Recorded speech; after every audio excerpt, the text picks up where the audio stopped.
बिस्मिल्लाहिर्रहमानिर्रहीम। अस्सलाम वालेकुम नाज़रीन, मैं हूँ साकिब बशीर। आज हम तीन मौज़ूआत पे बात करेंगे। एक तो इमरान खान जो इस वक्त अडयाला जेल में हैं, उनके ख़िलाफ़ मुख्तलिफ़ ट्रायल चल रहे हैं, मुख्तलिफ़ केसेस चल रहे हैं और अब उनको ये ख़दशा ज़ाहिर हुआ है कि उनको मिलिट्री की कस्टडी में मुतवक्को तौर पर, मुमकिना तौर पर मिलिट्री की कस्टडी में दिया जा सकता है। उसके ख़िलाफ़ इस्लामाबाद हाई कोर्ट से रजू किया गया है। आज इस्लामाबाद हाई कोर्ट में जो तकरीबन 5-6 सफ़ात की दरख्वास्त दायर की गई है, उसमें एनेक्स्चर्स भी मौजूद हैं। लेकिन उस दरख्वास्त में किन ग्राउंड्स पर, किन बुनियादों पर इमरान खान ये कह रहे हैं कि उनको ये खदशा है कि वो उनको मिलिट्री की कस्टडी में दिया जा सकता है, और इसमें क्या क्या सबूत जो है वो साथ लगाए गए हैं, इस पे बात करेंगे तफसील के साथ कि इस दरख्वास्त के मतन में क्या है और ये अब ये क्या होने जा रहा है, अब ये दरख्वास्त कब फिक्स हो सकती है और क्या इमरान खान को इब्तदाई तौर पर रिलीफ मिल सकता है या नहीं मिल सकता, इस पे बात करेंगे। इसके अलावा जस्टिस तारिक महमूद जहांगीरी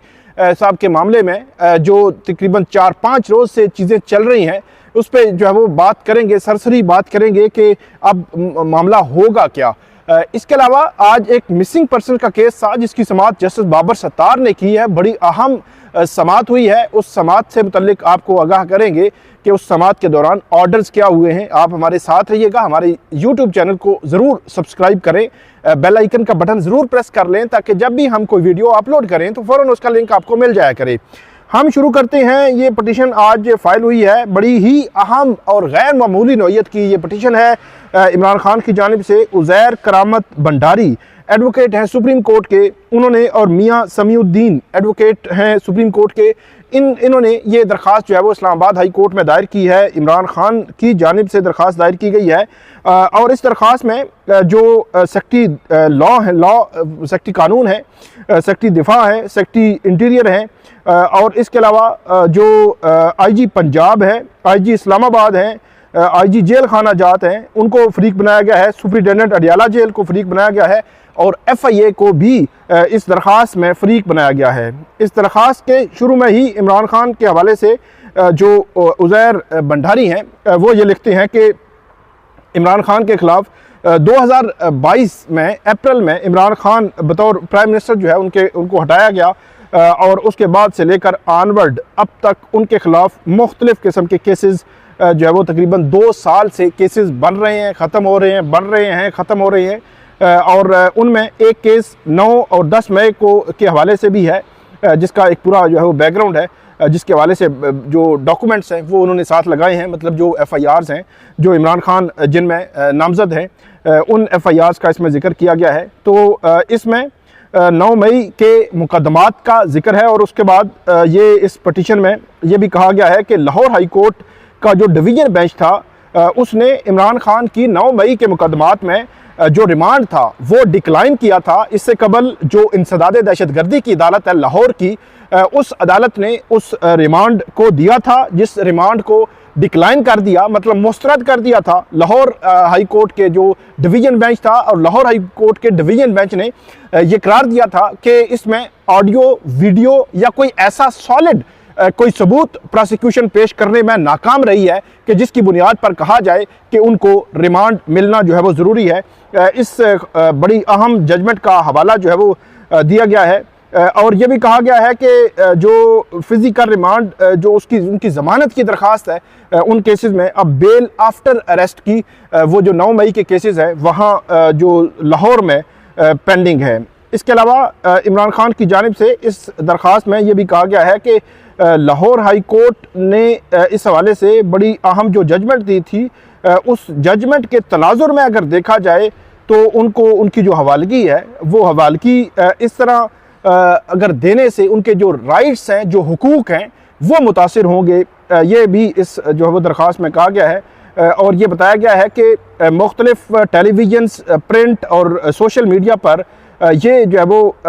ख़बरें ज़िक्र की गई हैं, गर्म है ख़बरें कि इमरान खान को अथॉरिटीज़ जो हैं 9 मई के मुकदमात में जो शिफ्ट कर सकते हैं मिलिट्री की कस्टडी में मुतवक्को तौर पर। और बहुत ज़्यादा जो ऑब्जर्वेशंस दी गई हैं, तजियाकार जो है इस किस्म की बात कर रहे हैं कि मिलिट्री अथॉरिटीज़ जो हैं इमरान खान की कस्टडी जो है वो लेंगी और उनके ख़िलाफ़ जो है वो मिलिट्री कोर्ट में केस चलेगा। ये मुख्तलिफ टेलीविज़न चैनल्स पर ये बात हुई है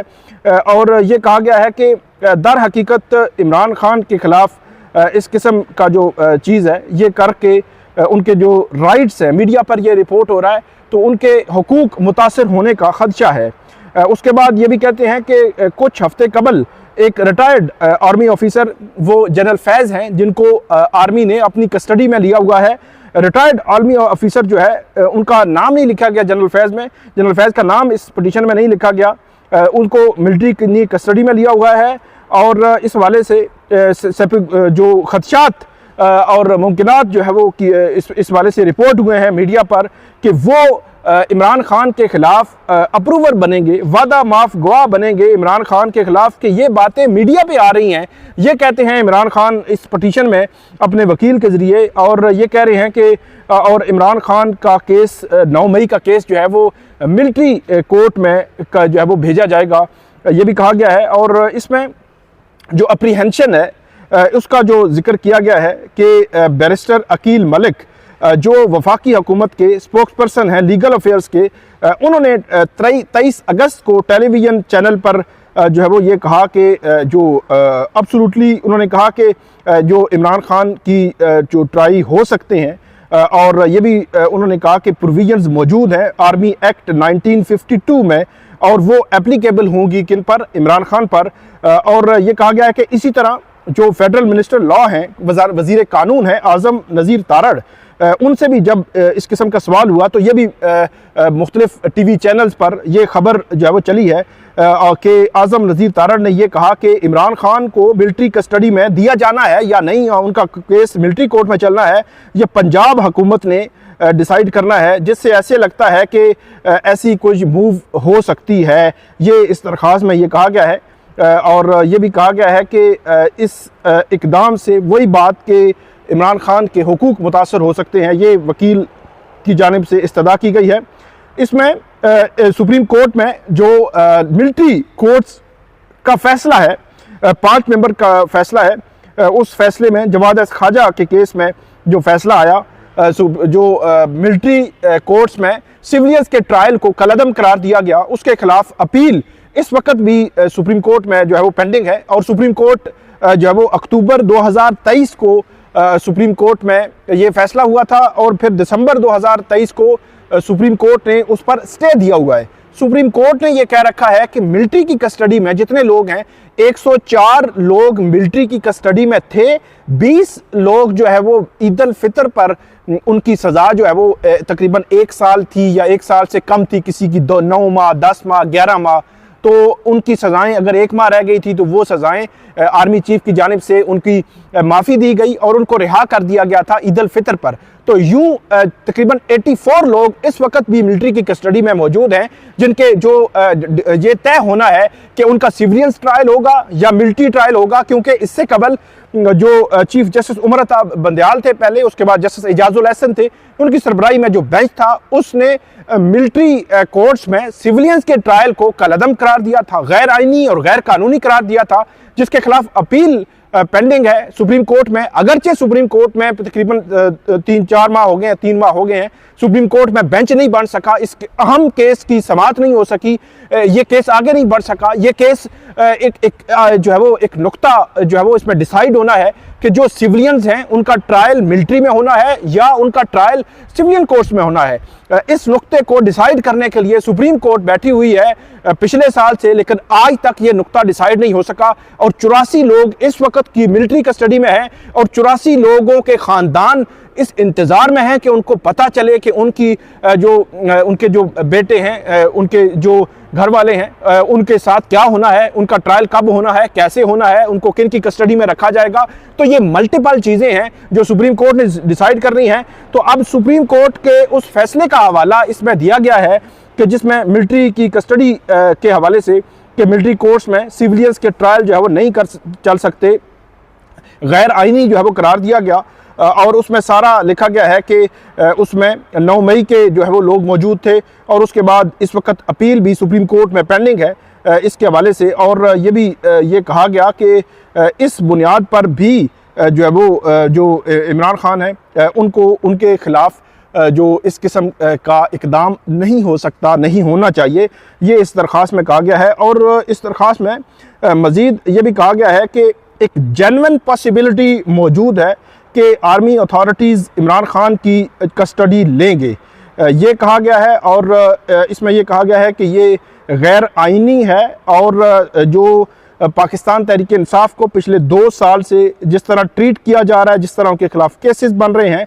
इसमें बदनीति का उनसर भी किसी न किसी तरह नज़र आता है। और ये जो दरख्वास्त है इसमें जो डायरेक्ट हियरिंग अदालत में हम इसलिए लेकर आए हैं ताकि इमरान खान की जो कस्टडी है, एक तो ये कहा गया है कि जो रिस्पोंडेंट्स हैं, जो शुरू में मैंने आपको बताया कि सेक्टरीज़ हैं सारी, सेक्टरी दिफा, कानून, दाखिला, उसके बाद आईजीज़ हैं, पंजाब के इस्लामाबाद के आईजी जेल खाना जात है, अडियाला जेल के हुक्काम हैं, तमाम रिस्पोंडेंट्स को, मतलब इन तमाम फ्री कैन को ये हुक्म दिया जाए कि वो जो है वो ये यकीनी बनाए कि इमरान खान की जो कस्टडी है वो सिविलियंस के पास ही रहे और सिविलियंस की कस्टडी से बाहर ना जाए। और जो रिस्पोंडेंट्स हैं, ये तमाम फ्री कैन हैं, उनको रोका जाए कि वो इमरान खान की कस्टडी किसी आर्मी की अथॉरिटीज़ के पास जाएं। ये इस दरख्वास्त में जो है वो कहा गया है। और इस दरख्वास्त में जो तमाम एनेक्चर्स भी लगाए गए हैं कि मीडिया में जो बैरिस्टर अकील मलिक या आज़म नज़ीर तारा ने जो बात की, मीडिया में जो सर्कुलेट हो रहा है वो, और जो सुप्रीम कोर्ट का जो फैसला था पहले और उसको खिलाफ अपील अभी सुप्रीम कोर्ट में पेंडिंग है, सिविलियंस के ट्रायल मिलिट्री कस्टडी में होने हैं या नहीं होने, ये सारी चीज़ें एनेक्चर जो है वो इसी पिटीशन के साथ जो है वो लगाई गई हैं। इस पिटीशन के साथ एक जो चीज़ है वो बड़ी इंपॉर्टेंट लगाई गई है, वो ये कहा गया है कि इब्तदाई तौर पर अगर इस केस की समाअत के लिए कल इमरान खान की जो लीगल टीम है वो कोशिश कर रही है कि इस केस को कल समाअत के लिए मुकर्रर किया जाए। कल अगर समाअत के लिए मुकर्रर किया जाता है तो इस्लामाबाद हाई कोर्ट में इस वक्त जस्टिस बाबर सत्तार और जस्टिस सरदार इजाज इसहाक खान मौजूद हैं। ये ऑनवर्ड जो है वो जुम्मा तक रहेंगे। आज जो है वो ट्यूसडे है, फ्राइडे तक यह 2 जजेस रहेंगे, बाकी जजेस छुट्टियों पे हैं। तो इसका मतलब ये हुआ कि इन जजेस के पास ही ये केस जो है वो बज़ाहिर लग सकता है, ये जज जो है वो केस सुन सकते हैं। इसमें अगर ये केस कल फिक्स होता है तो इब्तदाई तौर पर जो रिलीफ मांगा गया है, रिलीफ की इस्तदा की गई है कि जो जब तक के ये पटिशन डिसाइड नहीं होती तब तक जो इसमें इमरान खान की जो कस्टडी है वो मिलिट्री को देने से रोका जाए। ये इब्तदाई रिलीफ, जिसको आप स्टे कहते हैं, हुक्म इम्तना कहते हैं, ये मांगा गया है। अब देखना ये है कि नंबर 2 चीज़ें हैं कि नंबर 1 कि क्या केस इसी हफ्ते कल या परसों फिक्स हो जाएगा, नंबर 2 किस जज के पास फिक्स होगा, नंबर 3 क्या स्टे मिलेगा या नहीं मिलेगा। ये मल्टीपल चीज़ें आपस में इंटरकनेक्ट हैं। सबसे इंपॉर्टेंट है कि बेंच कौन सा होगा, बेंच की जो बेंच की तश्कील है वो भी बड़ी इंपॉर्टेंट होती है इस किस्म के मामलात में। तो ये अब देखना है कि ये चीज़ें कहाँ पे रुकती हैं। तो ये बड़ी इंपॉर्टेंट गैर मामूली सूरत हाल और गैर मामूली दरख्वास्त जो है वो इमरान खान की आज इस्लामाबाद हाई कोर्ट में आई है, उसके हवाले से तफसील से बताना ज़रूरी था। अब मज़ीद भी आपको बताएंगे। आगे बढ़ते हैं। जस्टिस तारिक महमूद जहांगीरी के हवाले से तकरीबन जुमा से ये चीज़ें जो है वो चल रही हैं और कि कराची यूनिवर्सिटी ने उनकी डिग्री मनसूख की। अच्छा, एक जो चीज़ जो एक नुक्ता है बड़ा इंपॉर्टेंट है कि उस जो सिंडिकेट की कमेटी है उसकी जो फाइंडिंग्स हैं या जो प्रेस रिलीज़ है जो इब्तदाई तौर पर आई है उसमें ये लिखा गया है कि इनकी जो इनरोलमेंट है और इनकी जो डिग्री है उसको मनसूख किया जाता है। तो इट मीन कि इनरोलमेंट और डिग्री कहीं पे एग्जिस्ट करती हैं, मतलब अगर एग्जिस्ट ही नहीं करती तो उसको फेक कह दिया जाता, जैली कह दिया जाता, लेकिन मनसूख किया गया है, एग्जिस्ट करती हैं, मनसूख किया गया है। अब ये बड़ा कॉम्प्लिकेटेड मामला है, इस तरह नहीं है ये जिस तरह समझा जा रहा था या क्या कहा जा रहा था, जिस तरह इल्ज़ाम लगाया जा रहा था कि इसमें अल्टीमेटली जो जैसे तारिक महमूद जहांगीरी साहब हैं उनके पास अपना दिफा यकीनी तौर पर मौजूद होगा और दूसरी तरफ से तो सारी चीज़ें आ चुकी हैं। अब इनका दिफा जो है वो आएगा तो सारी चीज़ें जो है वो क्लियर हो जाएंगी। उससे पहले कोई भी मेरा ख्याल है कोई इस किस्म की बात करना मुनासिब मेरा ख्याल है नहीं है। सुप्रीम जुडिशल काउंसिल में मामला है और इसके अलावा कल इस्लामाबाद हाई कोर्ट ने जो लार्जर बेंच है जो इस केस को, लार्जर नहीं बल्कि फुल कोर्ट जो है वो जिसमें जस्टिस तारिक महमूद जहांगीरी नहीं है, बाकी सारे जजेस जो है वो मौजूद हैं, चीफ जस्टिस की सरबराही में वो बेंच बना था। 19 सितंबर के लिए उस बेंच को समाअत के लिए मुकर्रर कर दिया है। उस केस को जो जस्टिस जहांगीरी के खिलाफ जो मुनज़्ज़म मुहिम थी वो अब 4 सितंबर या 5 सितंबर को उन्होंने वापस आना है। उसके बाद ये देखना है कि वो आके कोर्ट शुरू करते हैं या क्या होता है, क्या सूरत हाल होती है। बार एसोसिएशन जो है अपना एक लाया अमल बना रही हैं कि इस हवाले से उन्होंने क्या करना है। मेरा ख्याल है आइंदा 1 या 2 दिनों में बड़ी अहम अपडेट्स जो है वो जैसे जहांगीरी जो है उनके केस के हवाले से आ सकती हैं। बार एसोसिएशंस का जो एजेंडा है, बार एसोसिएशन का जो इस हवाले से प्लानिंग है, वो भी सामने आ जाएगी कि वो किस एंगल पे इसको लेकर जो है वो चलेंगे या किस तरह उसको देखेंगे। जैसे जहांगीरी जो है उनके पास इस वक्त ट्रिब्यूनल्स के बड़े अहम केसेस इस्लामाबाद के मौजूद हैं। तीनों ट्रिब्यूनल्स, तीनों जो केसेस हैं, तीनों हल्के हैं इस्लामाबाद के, उनके केसेस इस वक्त ज़ेर इल्तिवा है और वो इन केसेस की समाअत भी कर रहे हैं। टेरियन वाइट केस जो है बड़ा मशहूर केस, उस केस में था, सारे जो फंडे हैं हाई कोर्ट के सारे उसी केस में शुरू हुए और वो थमने का नाम नहीं ले रहे। जस्टिस जहांगीरी जो है 6 जजेस में शामिल थे जिन्होंने खत लिखा। जस्टिस जहांगीरी जो है उन्होंने बड़ा जो है वो इस हवाले से आप ये कह सकते हैं कि उनको उन पर सख्ती की गई इस लिहाज से कि जो निकले थे खुफिया कैमरे, तो वो उनके घर से जो है वो खुफिया कैमरे निकले थे। तो इस किस्म की सख्तियाँ, इस किस्म की चीज़ें करने के बाद भी जो है वो मेरा ख्याल है अगर वो उनके खिलाफ मजीद बहास जो है वो गर्म किए जा रहे हैं, तो इसका मतलब ये है कि जैसे जहांगीरी जो है वो खड़े हैं और वो अपनी जो है वो यकीनी तौर पर अपना दिफा जो है वो लेकर आएंगे। लेकिन जिस तरह कराची यूनिवर्सिटी में जिस तरह सिंडिकेट, जिस तरह डॉक्टर रियाज, इन तमाम मामलात को जिस तरह हैंडल किया गया, ये अफसोसनाक और तशवीशनाक है इस लिहाज से कि कोई भी मामला हो किसी जज के इस तरह हैंडल किया जाएगा। माजी में जैसे जो काजी फाइसा थे उनके हवाले से भी चीज़ें थी और अब जैसे जहांगीरी, मतलब यह है कि फेयरली चीज़ें होनी चाहिए, उसमें कहीं पे ऐसा ना हो कि हुकूमत वक्त किसी पे प्रेशर है, कोई मामला है। अगर ये चीज़ें साबित हो जाएं, ये चीज़ मंजर आम पे आ जाएं जिस तरह डॉक्टर रियाज कह रहे हैं, तो फिर सवालिया निशान बहुत बड़े बड़े हो जाते हैं इन सारे मामलात पे। तो देखते हैं कि अब इसमें फर्दर जो है वो क्या होता है। इसके अलावा आखिरी जो हमारा मामला है आज, एक डॉक्टर उस्मान है इस्लामाबाद के, उनके बेटे का केस है जिसमें उनको जो है वो 5 जुलाई को या तकरीबन 1-1.5 माह हो गया उनको उठाया गया और उसके बाद वो आज तक उनका पता नहीं चला। पहले उन्होंने आज ज़ारो कुतार रोए जस्टिस बाबर सत्तार की अदालत में, बड़े जज्बात पर काबू नहीं रख सके थे। बेटे का जिक्र करते हुए, बेटे के रिज़ल्ट का जिक्र करते हुए कि O लेवल या A लेवल का उनका रिज़ल्ट आया था